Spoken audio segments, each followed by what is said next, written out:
आज हम हमारे वीडियोज को आगे लेके जा रहे हैं और अपने बुक्स के 7वें चैप्टर की ओर अपन बढ़ रहे हैं, यानी परिवहन और संचार। परिवहन क्या होता है और संचार क्या होता है, किस प्रकार से विश्व की ये यातायात के मार्ग और सूचनाओं का संग्रह करने वाले जो तंत्र हैं, सिस्टम, वो किस प्रकार से कार्य करते हैं। इसके लिए अपन पहले आ रहे हैं परिवहन के ऊपर। सबसे पहले अपन देखो परिवहन कि परिवहन होता क्या है।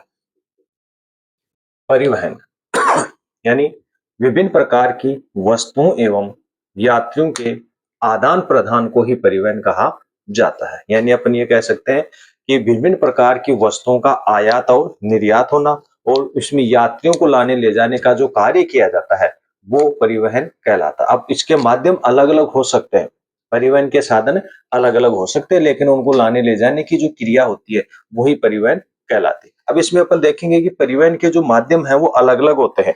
कौन कौन से परिवहन के माध्यम होते हैं, जिसमें ए पॉइंट है आपका सड़क या स्थल परिवहन।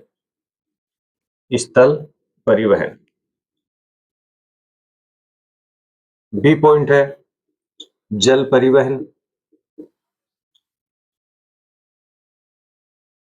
सी पॉइंट है वायु परिवहन।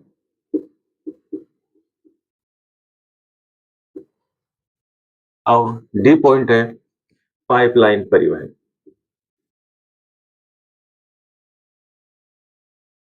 पाइपलाइन परिवहन। इन चार भागों में इसे बांटा गया है, यानी कि चार प्रकार का जो परिवहन है उसका उपयोग हम विभिन्न प्रकार के व्यक्तियों को या विभिन्न प्रकार के वस्तुओं को लाने ले जाने तथा यात्रियों को और सेवाओं के लिए इसका उपयोग किया जाता है। अब ये चार प्रकार का परिवहन होता है, इसका भी उप विभाजन है ना वो किया गया है। तो इसमें अपन आगे बढ़ते चलेंगे कि उस विभाजन में देखें तो सबसे पहले अपन लेकर आ रहे हैं स्थल परिवहन। यानी स्थल परिवहन क्या होता है। यानी स्थल परिवहन में भी दो प्रकार के परिवहन के साधनों का प्रयोग किया जाता है। एक आता है हमारे पास सड़क परिवहन। सड़क परिवहन। और दो नंबर पे है रेल परिवहन।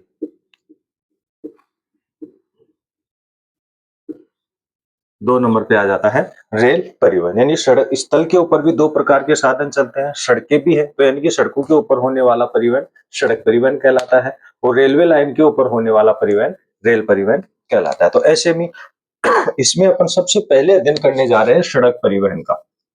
ये सड़क परिवहन जो है ना वो किस प्रकार से कार्य करता है और किस प्रकार से ये फैला हुआ है। तो देखो सड़क परिवहन सीधी सी बात है, सड़क पे होने वाला परिवहन। तो इस प्रकार से स्थल परिवहन में भी अगर देखा जाता है तो कुछ छोटे मोटे परिवहन आ ही जाते हैं। जैसे मान लो सड़क परिवहन में आ गया तो उसमें एक आ जाता है आपका रज्जू मार्ग।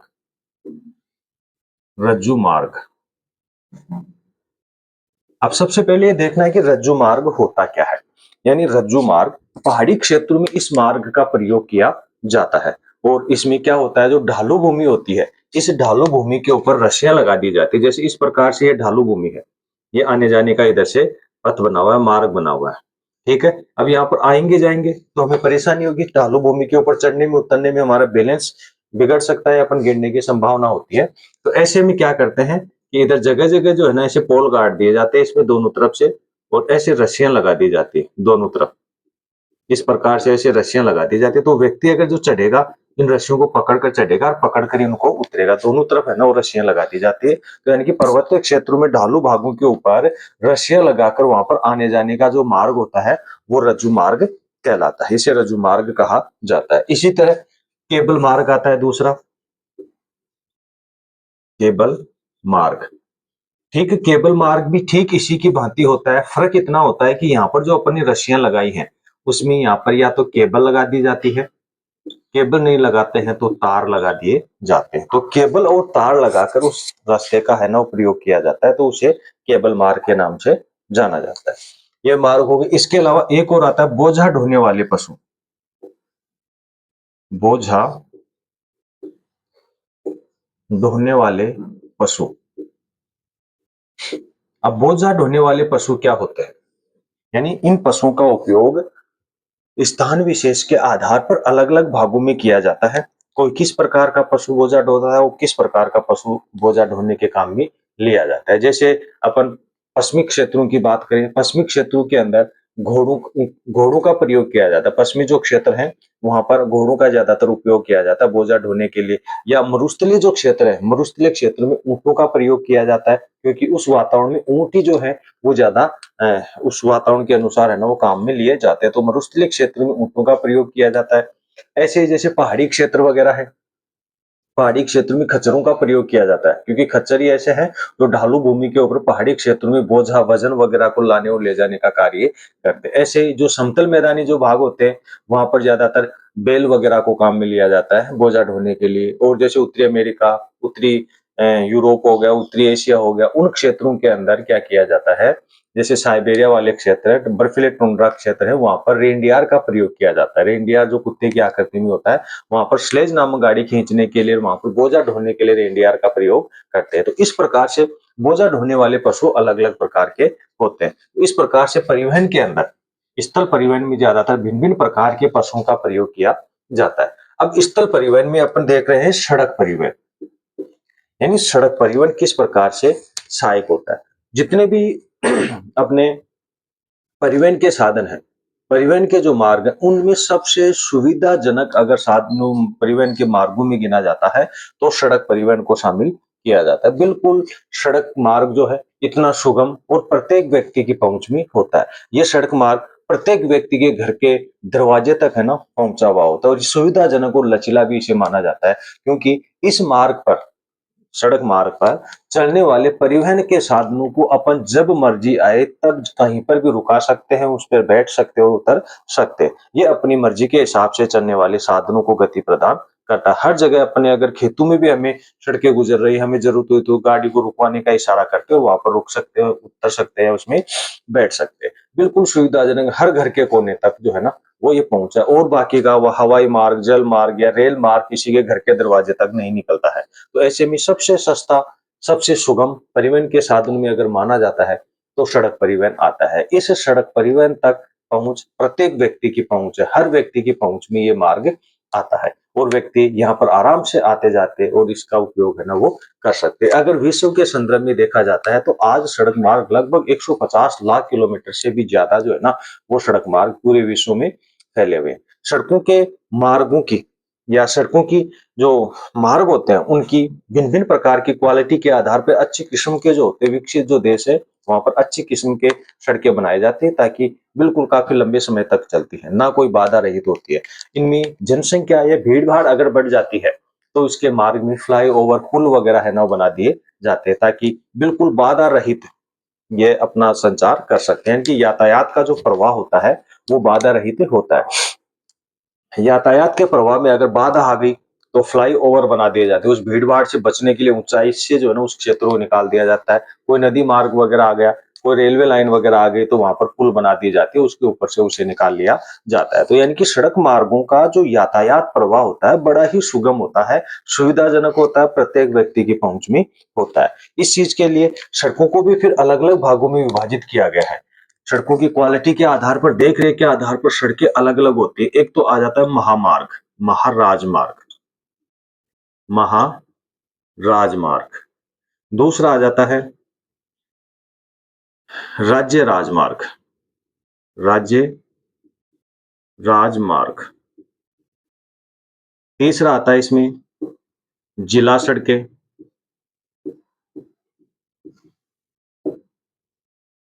चौथा आ जाता है ग्रामीण सड़कें। और पांचवा आ जाता है इसमें सीमावर्ती सड़कें, सीमावर्ती सड़कें। यानी इस प्रकार से अलग अलग प्रकार की सड़कें पाई जाती है। और सभी प्रकार की जो ये सड़कें होती है, इन सभी प्रकार की सड़कों के ऊपर मालिकाना हक, देख रेख का सबका कार्य अलग अलग होता है। तो सबसे पहले आइए इनको अपन देखते हैं कि जैसे महाराजमार्ग, तो महाराजमार्ग यानी इस प्रकार की जो सड़कें होती है ना वो एनएच कहलाती है, नेशनल हाईवे कहलाते हैं। इस प्रकार की सड़कों का जो विस्तार होता है वो लगभग 80 मीटर से भी अधिक होता है, यानी कि चौड़ाई जो होती है ना वो लगभग 80 मीटर के आसपास होती है। ये लाइनें 4 लेन भी होती है, 6 लेन भी होती है। तो यानी अपनी कह सकते हैं बिल्कुल महत्वपूर्ण परिवहन के मार्गों में वस्तुओं के लाने ले जाने में यात्रियों के लिए काफी महत्वपूर्ण इस मार्ग को माना जाता है, क्योंकि ये मार्ग राजमार्ग है, महाराजमार्ग, वो देश के बड़े-बड़े महत्वपूर्ण महामार्गों को आपस में देश के महत्वपूर्ण स्थानों को आपस में जोड़ने का कार्य करता है। क्योंकि इन मार्गों का जो कार्य होता है, वो या इनके ऊपर केंद्र सरकार का अधिकार होता है। किसी भी देश की जो राजधानी होती है, उस देश की सरकार होती है ना, वो इसके ऊपर ज़्यादा ध्यान देती है। उसकी निर्माण कार्य में, उसकी मरम्मत में, टूट-फूट सारा देख-रेख का जो कार्य होता है, वो केंद्र सरकार का होता है। यह राजमार्ग 4 लेन से लेकर 6 लेन तक भी होते हैं। चौड़ाई काफ़ी ज़्यादा होती है, 80 मीटर तक भी इसकी चौड़ाई पाई जाती है। ये देश के बड़े महानगरों को आपस में जोड़ने का कार्य करती है। अपन ये कहें कि देश की जो प्रशासनिक राजधानी होती है, देश की जो राजधानी होती है, उसको बड़े-बड़े औद्योगिक नगरों के साथ जोड़ती है। बड़े-बड़े जो विशाल शहरों के जो शहर जो होते हैं उसको जोड़ने का कार्य करते हैं, बड़े जो एयरपोर्ट वगैरह होते हैं उनको जोड़ती है, या भिन्न-भिन्न प्रकार के राज्यों की जो राजधानियाँ होती हैं, राज्यों के जो औद्योगिक नगर होते हैं, प्रशासनिक नगर होते हैं, उन सबको ये जोड़ने का कार्य करती है। और सारा का सारी ज़िम्मेदारी जो है वो किसकी होती है? केंद्र सरकार की होती है, जो आज पूरे विश्व में लगभग 150 लाख किलोमीटर से भी ज़्यादा वो संपूर्ण प्रकार की सड़कें हैं ना वो पाई जाती है। तो इस प्रकार से महत्वपूर्ण राजमार्गों की श्रेणी में ये आता है। इसके बाद में आ जाता है राज्य राजमार्ग, यानी इसे एसएच कहते हैं। सॉरी, इसे एसएच के नाम से जाना जाता है, यानी स्टेट हाईवे या राज्य राजमार्ग। प्रत्येक देश के अंदर भिन्न-भिन्न जो राज्य होते हैं, उन राज्यों के अंदर इस प्रकार की लाइनें है ना वो डली हुई होती है। और इस प्रकार की लाइनें जो होती है स्टेट हाईवे, वो ज्यादातर 2 लेन हो गई, 4 लेन हो गए, अगर कहीं महामार्गों से उनका अगर टकराव होता है कहीं पर, ये 6 लाइन भी जो है ना वो डली हुई होती है। इस मार्ग का निर्माण का, रख-रखाव का, हर प्रकार का जो ज़िम्मेदारी होती है, वो राज्य सरकार की होती है, यानी कि संबंधित राज्य सरकार की होती है। जिस राज्य में ये स्टेट हाईवे डले हुए होते हैं, उसका निर्माण का कार्य, उसका मरम्मत का कार्य, देख-रेख का कार्य, हर प्रकार की दृष्टि से जो कार्य है, वो राज्य सरकार देखती है। लेकिन इन सड़कों की जो महत्वपूर्ण जो कार्य होता है, ये क्या करते हैं, सभी देश के महत्वपूर्ण राजमार्गों को ये जोड़ते हैं। जितने भी जो एनएच होते हैं, उनको जोड़ने का ये एसएच कार्य करते हैं, या विभिन्न राज्यों की जो प्रशासनिक राजधानियां हैं उनको राष्ट्रीय राजधानी के साथ जोड़ने का कार्य करती है। भिन्न भिन्न प्रकार के हवाई अड्डे वगैरह हो गए, बंदरगाह वगैरह हो गए, या औद्योगिक नगरों को आपस में जोड़ने का ये कार्य करती है। तो ऐसे महत्वपूर्ण मार्गों में इसे भी गिना जाता है। इसके बाद में आ जाता है जिला सड़कें। ये जिला सड़कें क्या करती हैं? जिला मुख्यालयों को जोड़ती है। जिला मुख्यालय ये क्या करती है? जिला मुख्यालयों को जोड़ने का कार्य करती है। पूरा का पूरा इसका नेतृत्व का जो कार्य होता है, वो संबंधित जिला प्रशासन का होता है। जिला प्रशासन के व्यक्ति, संबंधित सभी जिला प्रशासन के व्यक्ति इनकी देखरेख का, मरम्मत का कार्य करते हैं। इनका उद्देश्य क्या होता है? ये जिला जो सड़कें होती हैं, वो राज्य राजमार्गों को राष्ट्रीय राजमार्गों से जोड़ने का कार्य करती है। राज्य राजमार्ग और राज्य राजमार्ग के बीच में जो कार्य होते हैं, ये सड़कें संबंधित राज्य के महत्वपूर्ण जो क्षेत्र होते हैं, औद्योगिक क्षेत्र हो गया, वहाँ के जिला प्रशासन हो गया, वहाँ की नगर पालिकाएं वगैरह, नगर परिषदें, नगर निगमें होगी, उनको जोड़ने का ये कार्य करती हैं। साथ साथ में राज्य राजमार्गों को जिला सड़कों से, जिला सड़कों को राज्यों से, और राज्यों को सड़कों से जोड़ने का कार्य या महामार्गों से जोड़ने का कार्य करते हैं। तो इन सड़कों को महत्वपूर्ण सड़कों में शामिल किया जाता है, क्योंकि ये दोनों प्रकार की जो सड़कें हैं उनको जोड़ने का ये कार्य करती है। इसके बाद में आ जाता है ग्रामीण सड़कें। नाम से पता चल रहा है ग्रामीण सड़कें, यानी कि ग्रामीण क्षेत्रों में पाए जाने वाली ये सड़कें होती हैं, जो कच्ची और पक्की, कच्ची या पक्की दोनों प्रकार की ये सड़कें होती हैं। कच्ची भी होती हैं और पक्की भी होती है। इनका भी कार्य यही होता है। इनके ऊपर ज्यादातर इन सड़कों की जो जिम्मेदारी होती है वो केंद्र सरकार की भी होती है। केंद्र सरकार की योजनाओं के माध्यम से अगर सड़कें बनाई जाती हैं, ग्रामीण सड़कें, तो उनकी होती है। राज्य सरकार की इनकी ज्यादातर जिम्मेदारी होती है। कई जगह जिला प्रशासन की भी ये जिम्मेदारी होती है। ये सड़कें महत्वपूर्ण इसलिए मानी जाती हैं क्योंकि प्रत्येक ग्रामीण क्षेत्र से होती हुई अपने महामार्ग, राज्य राजमार्ग और जिला सड़कें जो गुजरती है ना, उनको ये जोड़ने का कार्य करती है। एक दूसरे को लिंक प्रदान करती है, आपस में एक दूसरे को साथ अटैच करने का ये कार्य करती है। इसके बाद में एक और सड़क मार्ग आता है, सीमावर्ती सड़कें। ये बहुत ही महत्वपूर्ण आता है, जो बीआरओ जिसे अपन कहते हैं सीमा सड़क संगठन, सीमा सड़क संगठन के द्वारा बनाया गया है। जो सीमावर्ती सड़कें होती हैं, ये बीआरओ सीमा सड़क संगठन यानी इस संगठन की स्थापना 1960 में की गई थी और 1960 से ये बीआरओ सीमावर्ती सड़कों का निर्माण कर रहा है। इसका मतलब यही हो गया कि विभिन्न देशों के साथ जो सीमाएं लगती हैं, उन सीमाओं के सहारे सहारे जो सड़कें बनाई जाती हैं, वो सीमावर्ती सड़कें कहलाती हैं, जिन्हें बीआरओ सीमा सड़क संगठन द्वारा बनाया जाता है। इस संगठन की स्थापना 1960 में की गई थी। इनका कार्य क्या होता है? सीमाओं के सहारे सहारे ये सड़कें बनाती हैं, चाहे उसमें मुख्य सड़कें हो या जो सुरंगें टनल बनाई जाती हैं, वो भी ज्यादातर काफी ऊंचाई पे हो, वो टनल भी जो है ना बीआरओ के द्वारा ही बनाई जाती है। इसका उद्देश्य क्या होता है कि सीमाओं के सारे सारे जो क्षेत्र हैं, जो गांव हैं, उनको विभिन्न प्रकार की सामग्रियों लाने ले जाने के लिए सहायता प्रदान करते हैं। इसके अलावा सैन्य सहायता, सैनिकों के लिए भी जो है ना विभिन्न प्रकार की सहायता उपलब्ध कराने के लिए इसका उपयोग किया जाता है। यहाँ तक कि जो सीमावर्ती जो क्षेत्र है, उसकी निगरानी रखने के लिए भी इन सड़कों का उपयोग किया जाता है। तो देश के लिहाज से अगर देखा जाए, तो सड़कों में सबसे महत्वपूर्ण सड़कें है ना, इन्हें माना जाता है देश की सुरक्षा की दृष्टि से, क्योंकि सीमाओं के ऊपर ये सड़कें होने के कारण आसानी से सैनिकों के आने जाने में जो है ना सुविधाजनक होती हैं और उन्हें समय पर विभिन्न प्रकार की सामग्रियां पहुंचाई जा सकती है, या जो सैनिक है वो सुविधाजनक दृष्टि से सीमाओं की चौकसी भी कर सकते हैं। अगर आर्थिक दृष्टि से देखा जाता है, तो सबसे महत्वपूर्ण सड़कें है ना महाराजमार्ग एनएच इसमें आते हैं, क्योंकि ये देश के बड़े आर्थिक नगरों को आपस में जोड़ने का कार्य करती है। तो इस प्रकार से ये जो सड़कें थी, ये 5 प्रकार की आपकी सड़कें थी। तो स्थल परिवहन में जो मुख्य मार्ग था आपका सड़क परिवहन, ये सड़क परिवहन अपन ने देख लिया। अब दूसरा अपन देख रहे हैं रेल परिवहन, क्योंकि रेल परिवहन जो है वो भी स्थल के ऊपर ही चलता है, इस स्थल के ऊपर ही इसका मार्ग बनाया गया है रेल का। इस कारण स्थल परिवहन में भी इसे शामिल किया जाता है, क्योंकि स्थल परिवहन में सड़क परिवहन और रेल परिवहन दोनों को शामिल किया गया है। अब इसमें देखा जाता है कि इसके लाइनें वगैरह डाली जाती हैं। इस प्रकार से लाइनें जो है ना वो डाली जाती हैं, स्लीपरों के माध्यम से इसे बांधा जाता है। तो रेल लाइन यानी अपन ये कह सकते हैं कि इसका सही आविष्कार जो है ना, ज्यादातर काफी समय से, या अपन ये कहें कि विश्व में 1825 के बाद से 1825 के बाद से जो है ना इसका विकास हुआ है, क्योंकि इंग्लैंड में, इंग्लैंड के लंदन में सबसे पहले जो है ना इसे चालू किया गया था स्टोकटन से, स्टोकटन से डर्लिंगटन, स्टोकटन से डर्लिंगटन के मध्य जो है ना इसे सर्वप्रथम चलाया गया था। तो 1825 से इसे माना जाता है, लेकिन भारत में 1853 से रेलवे का विकास माना जाता है, जो मुंबई से थाने के मध्य, मुंबई से थाने, थाने भी कहते हैं इसे, और ठाणे ये मुंबई का जिला है, वहां पर 34 किलोमीटर की दूरी के साथ जो है ना इसे चलाया गया था। तो ऐसा माना जाता है कि लगभग 18वीं शताब्दी के बाद से रेलवे ने ज्यादा विकास किया, और भारत में रेलवे के विकास का मुख्य उद्देश्य रहा अंग्रेजी शासनकाल, कि भारत में जब तक अंग्रेज थे तब तक उन्होंने तेज गति से वहां पर उनका विकास किया, और अंग्रेजों ने ज्यादातर उन्हीं क्षेत्रों के ऊपर रेलवे लाइन डाली जहां पर संसाधन या खनिज संपदा अधिक, यानी जिस क्षेत्र का वो ज्यादा शोषण करना चाहते थे उसी क्षेत्र में उन्होंने रेलवे लाइन वगैरह डाली। तो भारत में रेलवे का विकास जो है ना वो तभी से हुआ माना जाता है। लेकिन सबसे बड़ी बात यानी कि रेलवे का जो विस्तार है वो 3 लाइनों के माध्यम से माना जाता है, यानी रेलवे के लिए 3 लाइनें मानी जाती हैं। एक तो होता है ब्रॉड गेज,